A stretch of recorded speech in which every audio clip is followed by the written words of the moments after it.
हुकूमत ने एक बार फिर पेट्रोलियम मसनूआत की कीमतों में नुमाया इजाफा कर दिया है, जिसके बाद नए निर्खों का इतलाक 9 मई से नाफिजुल अमल हो गया है। पेट्रोलियम डिवीजन के नोटिफिकेशन के मुताबिक हाई स्पीड डीजल की कीमत में 15 रुपए फी लीटर इजाफा किया गया है और नई कीमत 414 रुपए 58 पैसे फी लीटर मुकर्रर की गई है, जबकि इससे कबल ये 399 रुपए 58 पैसे फी लीटर थी। इसी तरह पेट्रोल की कीमत में 14 रुपए 92 पैसे फी लीटर इजाफा किया गया, जिसके बाद इसकी नई कीमत 414 रुपए 78 पैसे फी लीटर हो गई है, जो पहले 399 रुपए 86 पैसे थी। याद रहे कि 29 अप्रैल को भी हाई स्पीड डीजल की कीमत में 19 रुपए 39 पैसे फी लीटर इजाफा किया गया था। IMF के एग्जेक्टिव बोर्ड ने पाकिस्तान के लिए $1.2 अरब की नई किस्त की मंजूरी दे दी है। वाशिंगटन में होने वाले इजलास में पाकिस्तान के इक़्तिसादी प्रोग्राम का जायजा लिया गया, जिसके बाद तौसीफ फंड सहूलत प्रोग्राम के तहत $1 अरब, जबकि मौसमियाती तब्दीली से निपटने के लिए रेजिलियंस एंड सस्टेनेबिलिटी फैसिलिटी के तहत मजीद $20 करोड़ देने की मंजूरी दे दी गई। नई किस्त के बाद पाकिस्तान को जारी करदा मजबूरी रकम $4.5 अरब हो जाएगी।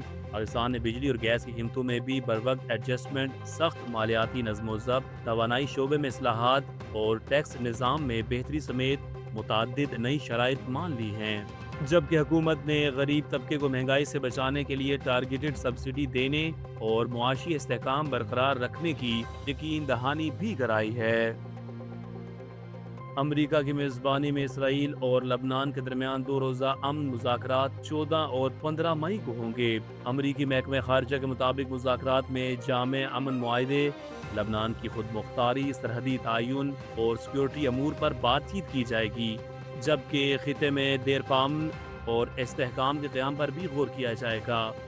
बयान में कहा गया है कि हिज़्बुल्लाह को गैर मुसल्लह करना और लबनान में रियासती रट की बहाली अमन मुआहदे की बुनियादी शर्त है। मुज़ाकरात में लबनान की तामीर नो और इंसानी इमदाद के रास्तों पर भी तबादला ख्याल किया जाएगा, जबकि अमरीका दोनों ममालिक के मफादात में तवाज़ुन के लिए अपना किरदार अदा करेगा।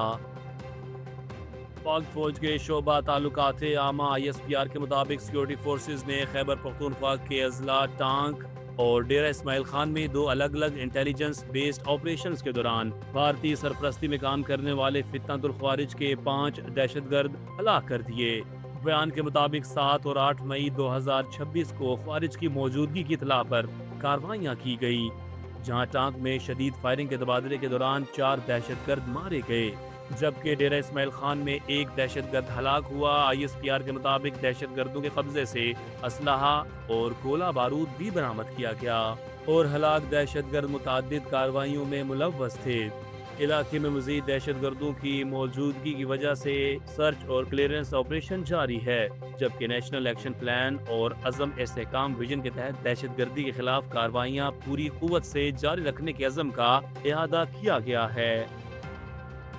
शेख मोहम्मद बिन अब्दुर्रहमान अल सानी अहम सिफारती दौरे पर वाशिंगटन पहुंच गए, जहां वो अमरीकी हुकाम से ईरान के साथ कशीदगी, जंगबंदी की कोशिशों और मुमकिना अमन मंसूबे पर बातचीत करेंगे।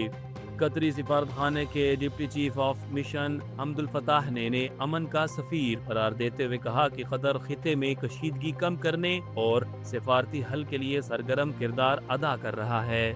दौरे के दौरान कतरी वज़ीर आज़म से अमरीकी नायब सदर JD वेंस ने भी मुलाकात की, जो ईरान मुज़ाकराती टीम की सरबराही कर रहे हैं। दूसरी जानिब डोनाल्ड ट्रंप ने अमरीका और ईरान के दरमियान मुस्बत पेशरफ्त की उम्मीद ज़ाहिर की, जबकि अमरीकी वज़ीर ख़ारजा मार्को रूबियो ने कहा कि ईरान की जानिब से अमन तजवीज़ पर जवाब मुतवक्के है।